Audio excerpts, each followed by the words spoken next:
I warned y'all that the Dragon Age was upon us, and here we are.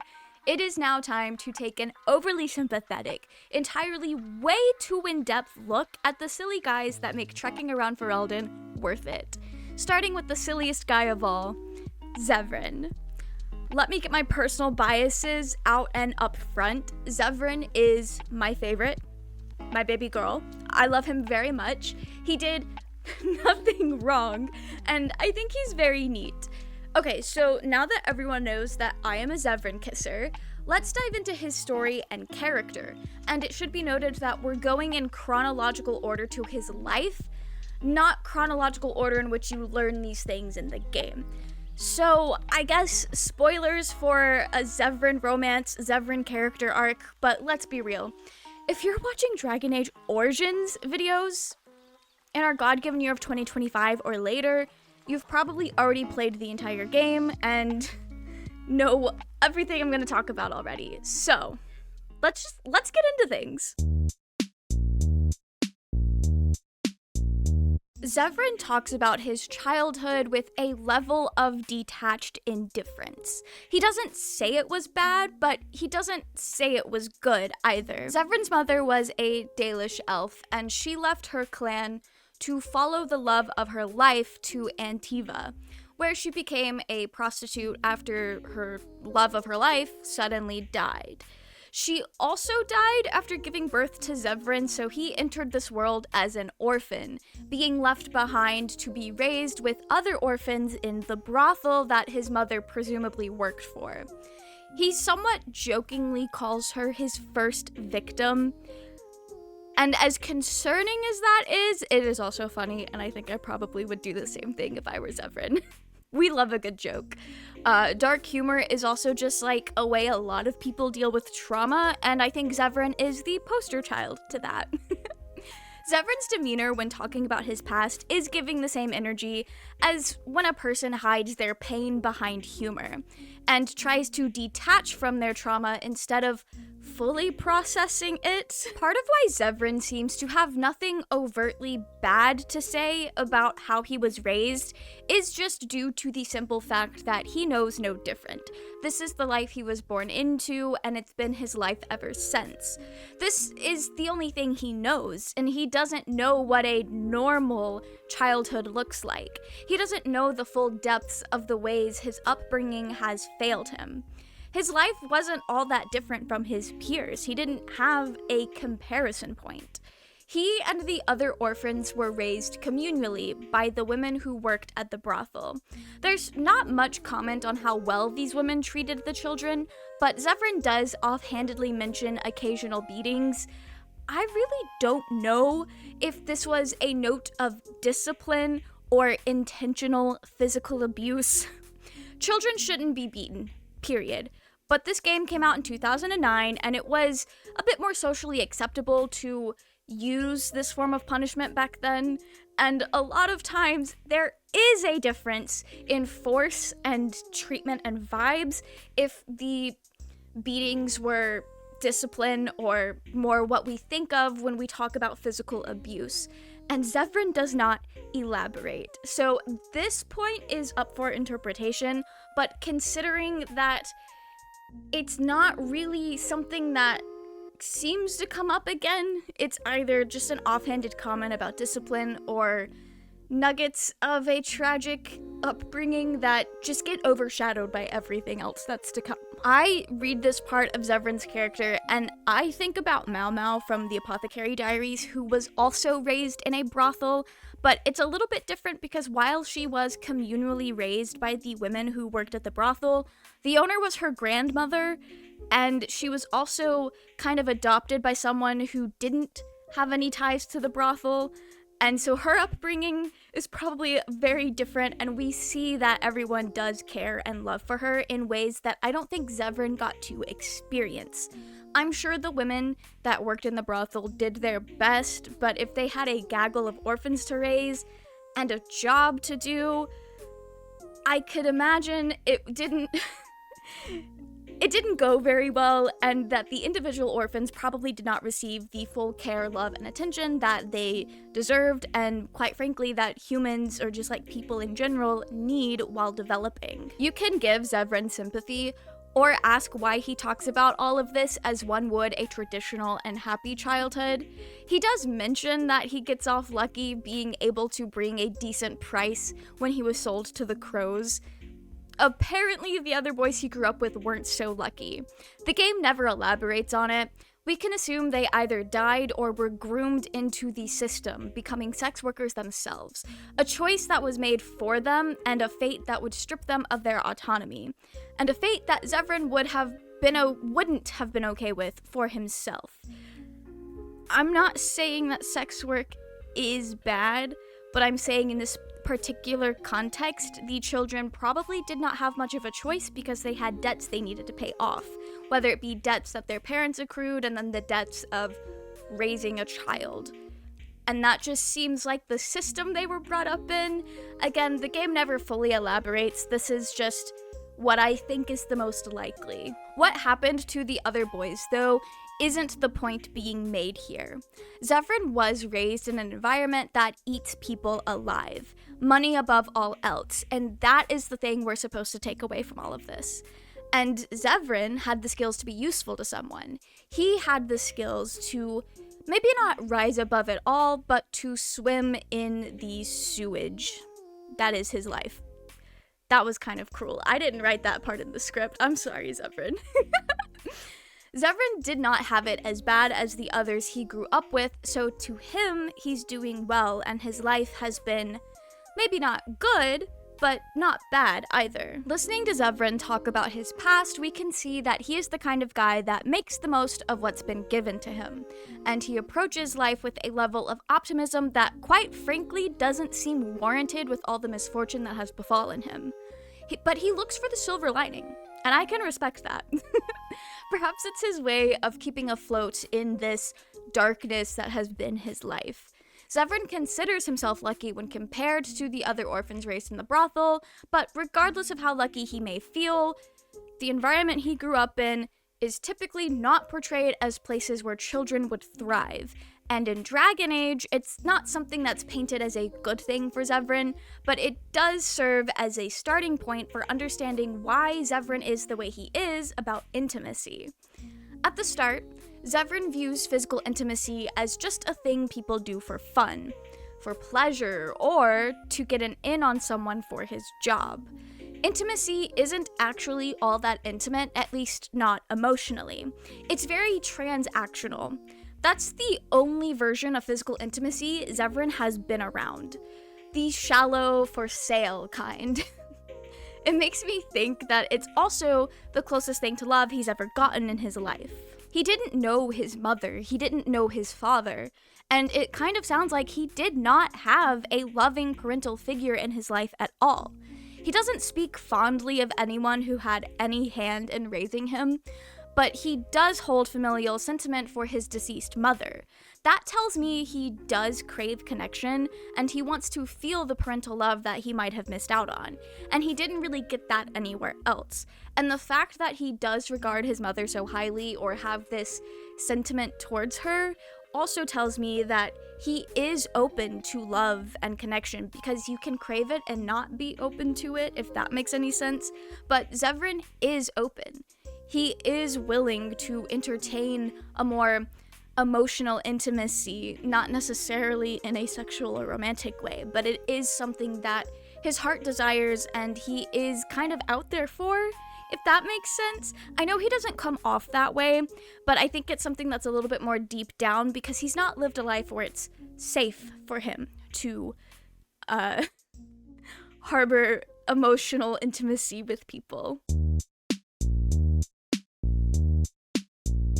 We don't know the specific age as far as I could tell, but we do know Zevran joined the Crows as a child, after his cunning and thieving skills caught the attention of the Guildmaster. His not-so-good early childhood was about to look like a peaceful and happy childhood, compared to what awaited him in his new life as a crow. Zevran was bought out from the brothel, paying off his mother's debts, and becoming a part of the Arainai house. I don't think I said that right. He's not really a part of the house, but it is where he gets his surname. Along with Zevran, there were 17 other crow recruits that year. Zevran and another boy, Taliesin, were the only ones who survived and became crows. We don't get a full, in-depth, look and explanation at, how people become crows.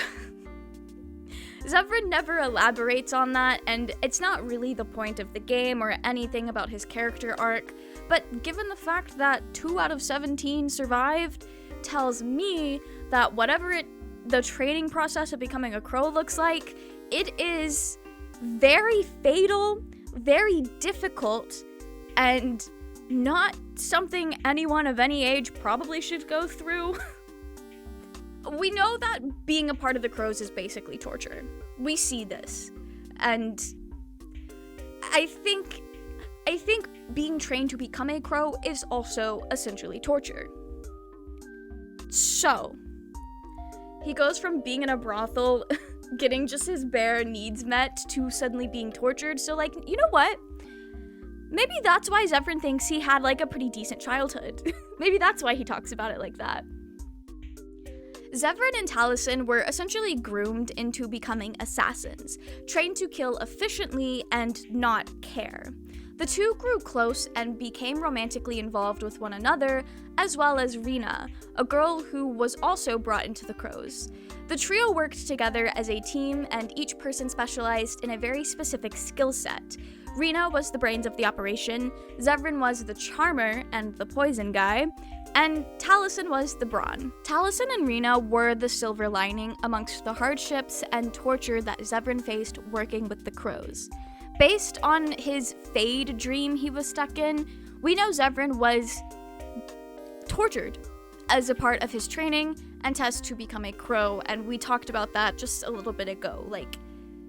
We don't know the specifics, but we do know it was torture, and it makes sense. He has to prove that he can withstand pain and probably not give out all of the crow trade secrets. Fun fact, all the other companions seem to be stuck in pretty pleasant dreams, or dreams that would be nice if they had fallen for the trick, but Zevran's is a nightmare. Or, as he puts it, a bad memory. We'll go into the specifics of the other companion dreams when I talk about them in their own videos, but most people, it was fairly pleasant. Zevran, it's like he had nothing pleasant to draw on, or becoming a crow was the most important thing in his life. It's his entire life. This feels significant because his life with the crows is such a big factor in the person he has become up to that point. A man whose whole purpose is to go from job to job, assassinating those who had a mark put on them, making money for the crows, being a weapon for the crows, living his entire life for the crows. Working as a crow, Zevran was not treated like a person. Forbidden from holding on to items such as his mother's gloves, reprimanded for having feelings, the crows sought to break Zevran down in order to rebuild him as a machine for the organization. At some point, Zevran's trio was broken up. The version of the story is different depending on what your approval is with Zevran, but I think both stories come together to tell the bigger picture. Rena was an illegitimate child of Prince Estefan, which is why she ended up in the crows in the first place. She allied herself with a group who sought to put her up as the legitimate heir of King Natalie. When Claudio Valisti learned of this, he worked out a deal with Master Iomen Arainai to have her killed. Claudio Valisti gets to put up the heir of the house that he has in mind. Iomen Arainai got to become Grandmaster, while his house gained the 8th Talon. A win-win for the two houses. What Zevran tells you when you have high approval, and what I believe is how the story was presented to him at first, and a glimpse at his own thoughts and feelings on the matter, is that Taliesin suspected Rena of losing her loyalties to the crows, wanting to jump the nest or sell them out. Taliesin made it seem like Rena was conspiring against them and convinced Zevran that they should kill her, and he agreed, despite the love he held for her. Rena had begged Zevran for mercy, told him that she loved him and did not betray them. Zevran laughed in her face, doubted her words, and claimed he did not care. Words that essentially haunt him. Words that he tried hard to convince himself were true. Zevran's last cruel act to one of the loves of his life was to spit on her face for her alleged betrayal. I do believe at the time a betrayal against the Crows was a betrayal against Zevran, since Zevran pretty much existed for the Crows. So all of this does make sense, especially because the trio bonded around the Crows. They were Crows together, they worked together, they suffered this life together. And if Rena had truly sold them out, that directly put Zevran's life in danger. It would have been an act against Zevran. It would have been something that tore Rena from their joint life in the Crows. Their relationship would not be able to continue if Rena had betrayed the Crows, essentially ending the relationship. Rena was significant to Zevran's life because he had made himself believe he'd closed off his heart, made himself into the mold of the Crow. A person who held no attachments, a person who did not love others, a person who didn't see the humanity in other people, and a person who could not love. But there was Rena, and I guess Taliesin, a person who Zevran did care for, felt attached to, and loved, despite all the odds. And that's why it hurt so much when Zevran found out that it was a lie, that Rena was truly innocent and her death was unnecessary. He found out that the Crows already knew what transpired, and he was told his turn would come one day. A reminder that in the Crows, Rena, Zevran, were nothing, held no significance, were replaceable. I also think it's interesting, according to the wiki, Taliesin, Rena, and Zevran were a throuple, so Taliesin either did not actually emotionally bond with them, or was also torn down and rebuilt by the Crows to the point that he was able to betray her, was able to manipulate Zevran into betraying Rena. Either that, or he also had a very tragic character arc like Zevran, but came out on the other side being okay with being a part of the Crows and fully, truly closing himself off. And that is a path Zevran could take. I don't know if he can take that in the game itself, but narratively that would have been a potential option. And I'm so glad his character didn't go that way, because that would be so sad.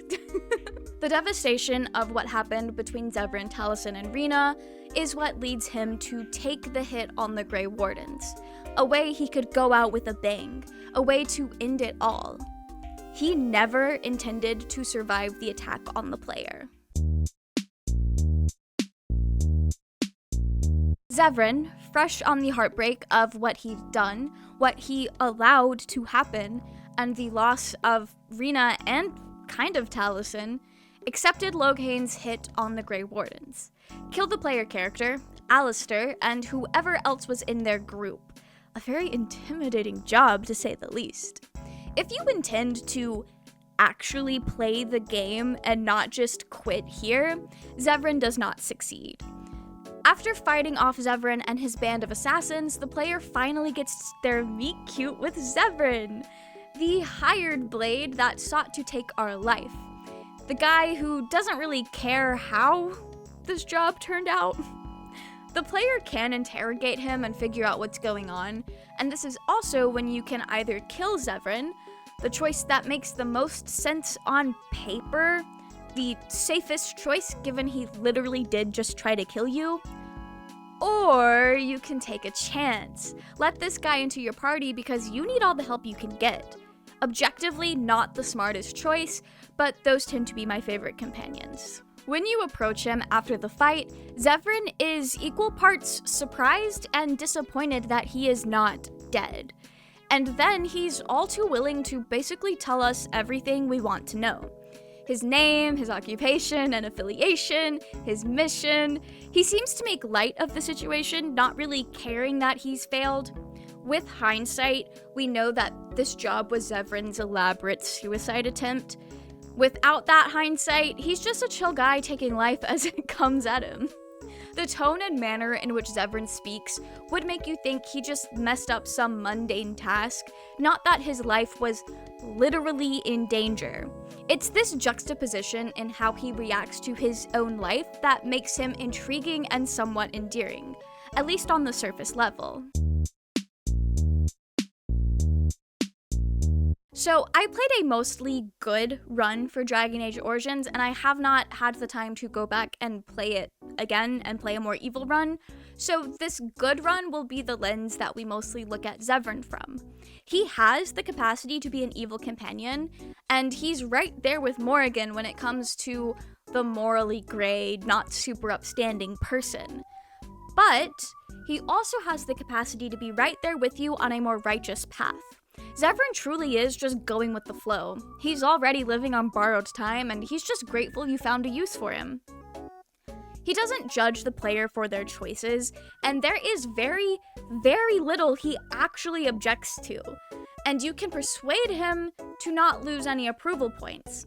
To say he doesn't care doesn't feel totally accurate. I believe more often than not, he feels as if he can't judge you because he's been there. He's done worse for a paycheck, and he's also indebted to you. So who would he to be to assert himself like Alistair or Morrigan do? He only makes his serious opinions known when it is important, like when the choice to destroy an anvil that makes the golems come up. He sees the anvil for its usage in the war, and thinks that we should consider that before we just destroy it. Like, yeah, fighting a blight, we probably could have used the golems. But also, I don't think turning people into golems is that good of a thing, but Zevran sees it more for the boon, and I guess one thing to consider, Zevran has lived a life where honoring the humanity in every single person has not been possible. So I could see how he would think about the potential golems as not actually people and just weapons like himself. I'm not saying it's right, but I'm understanding his thought process here with the anvil. I did choose to destroy it, and we were fine. Another instance is when you are faced with the decision to kill all the mages in the Broken Circle or to spare them.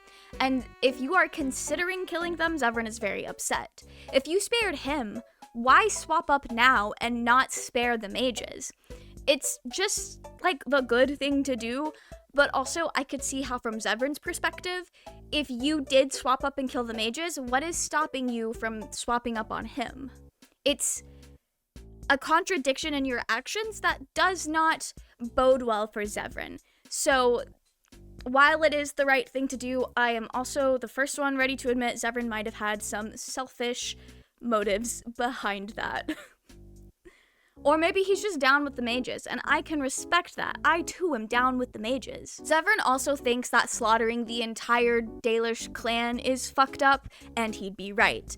Part of this would be because he himself is Dalish, but also like genociding a whole entire clan? Girl. That's a Morrigan choice. And I love Morrigan. I'm not being mean to her. I think she would be the only person that would be somewhat okay with that. Zevran only speaks out on these really big things that he feels will either negatively impact his life or would just be way too far gone for the player to do, like murdering the entire Dalish clan. I don't think he has a selfish motivation for the Dalish clan one. That's just way out there on the morality scale. This shows that Zevran does actually care, but he is picking his battles, likely due to his history in the Crows. It didn't seem like an organization that was chill with their workers expressing opinions and trying to fight for what they think is right. So, all of this makes sense to me. Zevran is kind of a personality hire, kind of. He is good at his job, but also a part of his skills is his charm and personality. He spends most of his time in your party cracking jokes and can sometimes come off as maybe sexually harassing your female companions. To me, though, it reads more as him just being silly, and also this game was written in 2009, and I feel like that should be a factor in how we take his character, because while misogyny and sexual harassment has always been misogyny and sexual harassment, society might see it in different ways, and while it comes off the same, the intentions are different. I want to make that clear. I think Zevran might have also possibly been a victim of being written in 2009, or earlier. I don't know when they actually wrote his character, but the game came out in 2009. But actually looking at Zevran's character, like as a person and not a character written a long time ago, sexuality has been at the forefront for most of his life. Growing up in an environment that exploited sexuality for profit, using his own sexuality to do his work for the crows, and using sexuality against his targets to finish his job. It's the lens he looks through because that's the only lens he has, or the only lens his upbringing provided for him. His banter with Wynn reads more like someone goofing off and saying flattering remarks to some elderly woman that's not actually seen attractive by society, and Wynn plays it off very comfortably.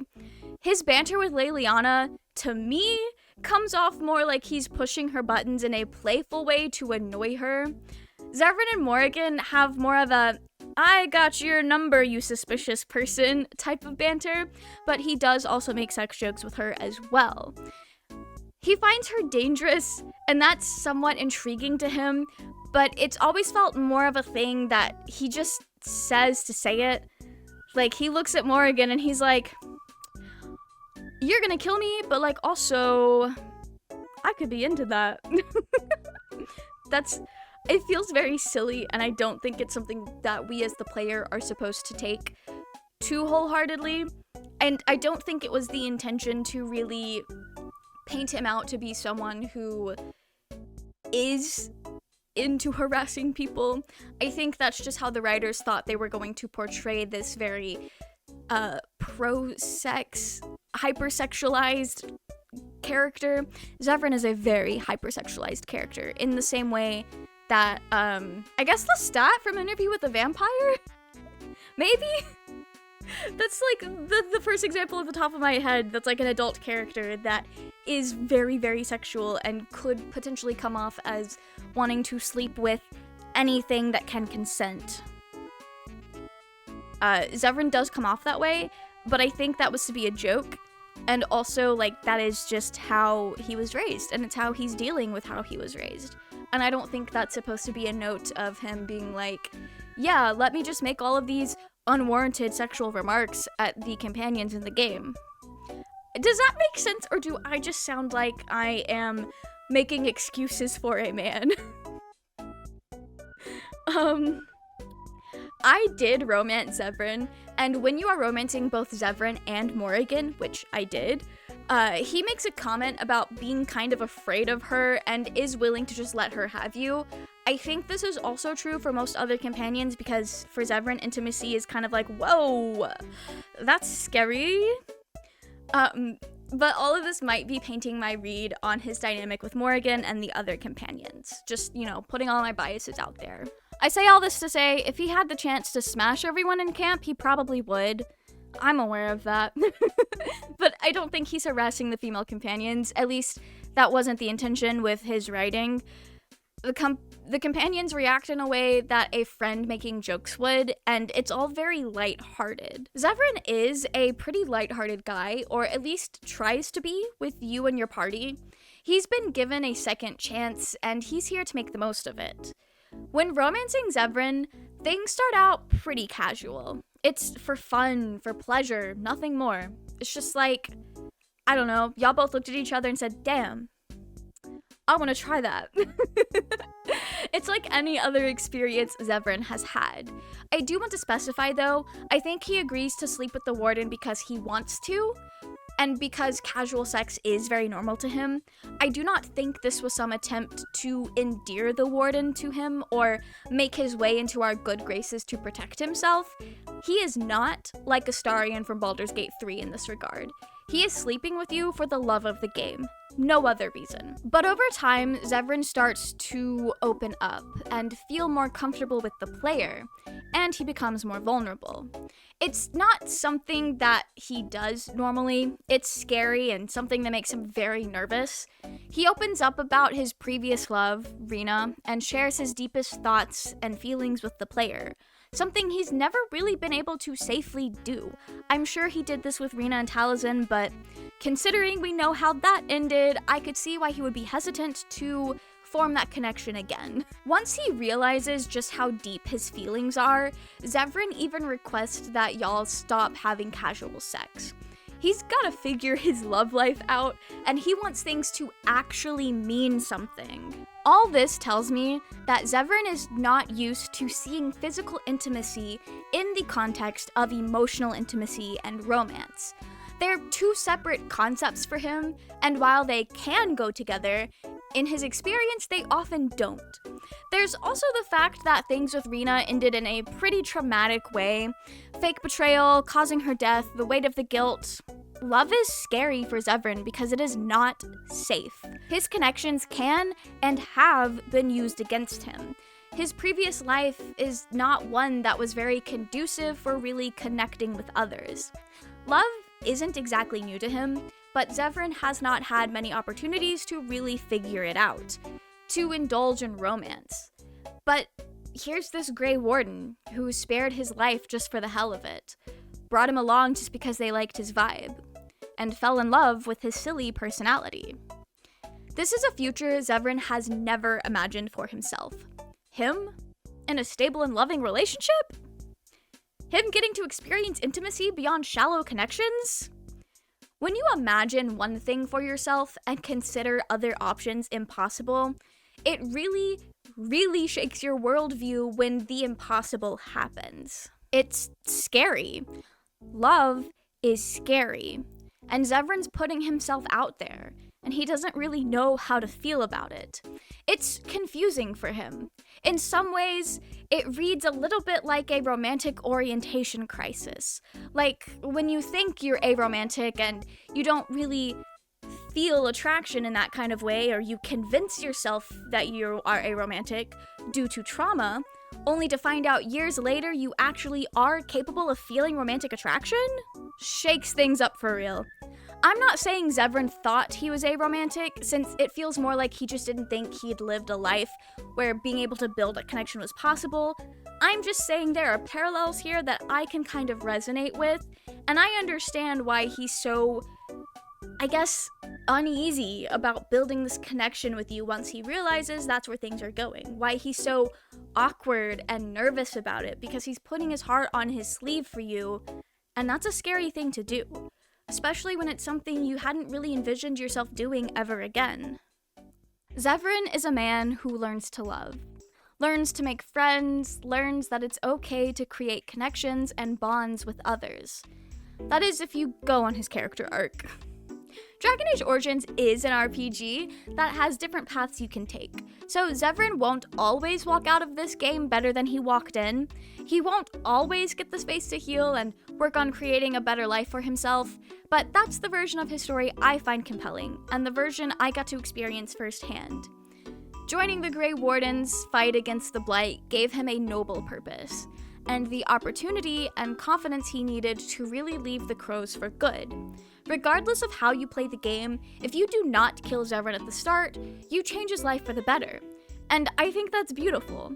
Even if you play an evil route doing the worst things imaginable, if you have Zevran with you, he still learns to make connections with others. You can still romance him on an evil path. You can still be friends with him.